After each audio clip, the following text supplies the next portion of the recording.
Der Ukraine-Konflikt 2022. Eine antiimperialistische Perspektive. Herzlich willkommen auf meinem Kanal Anti-Imperialist Union of Peace. Heute möchte ich über ein sehr polarisierendes Thema sprechen und dabei versuchen, die Wogen zu glätten. Seit über einem Monat nun dauert die russische Militäroperation in der Ukraine an. Für die meisten Menschen im Westen kam diese Entwicklung hin zum bewaffneten Konflikt mit einer Empörung über die russische Offensive einher. Schon nach wenigen Tagen waren massive Sanktionen in Kraft getreten und die Solidaritätsbekundungen mit der Ukraine nahmen kein Ende. Am 24.02. hatte man sich entschieden, die russische Militäroperation als Angriffskrieg zu bezeichnen und die Ukraine als Opfer der russischen Aggression zu stilisieren. Für den Westen ist die Sache eindeutig. Putin ist schuld, und wer unsere Sicht der Dinge nicht teilt, ist menschenverachtend und will doch nur Putins Krieg verherrlichen.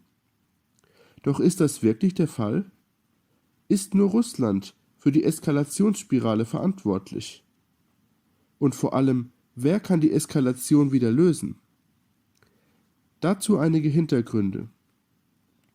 Gegen Ende der Sowjetunion fand in den meisten Sowjetrepubliken ein Referendum statt, in dem die Menschen ihre Absicht bekundeten, auch weiterhin in einem sowjetischen Staatenverbund leben zu wollen, auch in der Ukraine.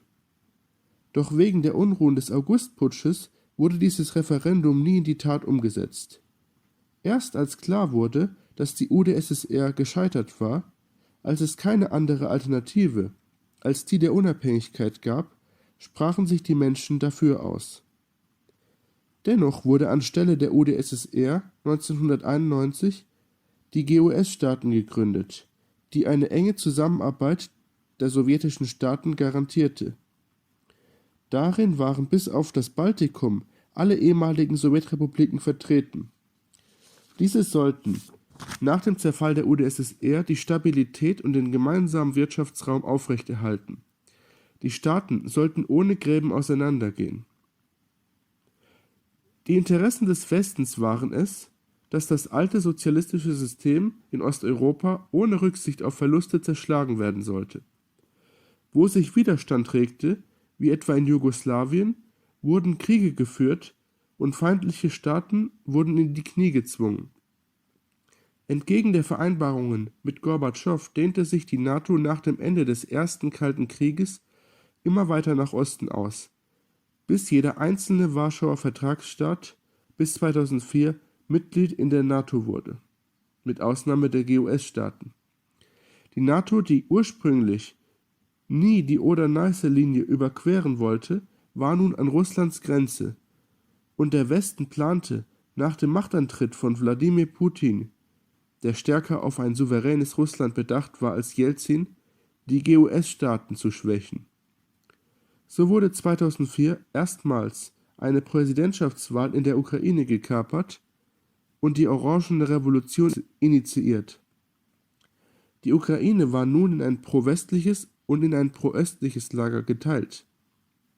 Das initiierte den Euromaidan Ende 2013 und führte dazu, dass sich die ostukrainischen Gebiete demokratisch abspalteten, während im Donbass ein Krieg entstand, über den im Westen von 2014 bis 2022 fast nie gesprochen wurde.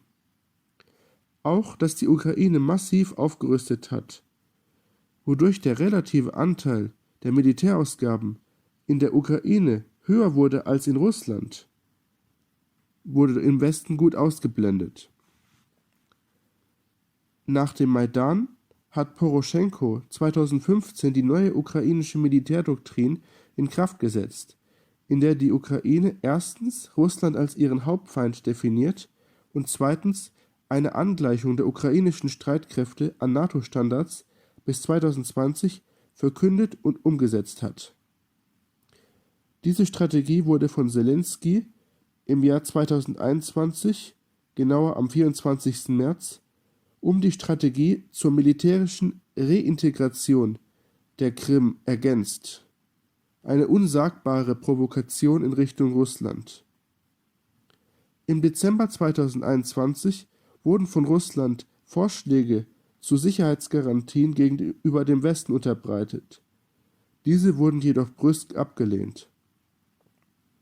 Am 19. Februar 2022 hat Selenskyj angekündigt, die Ukraine zu einer Atommacht aufzubauen, was gegen das Budapester Memorandum verstößt, welches der Ukraine den Atomwaffenbesitz verbietet. Auch diese Aktion war eine brüske Provokation Russlands. Am 21. Februar hat Russland schließlich die beiden Volksrepubliken Donezk und Lugansk als unabhängige Staaten akzeptiert und die ukrainische Armee dazu aufgefordert, den Beschuss gegen den Donbass einzustellen.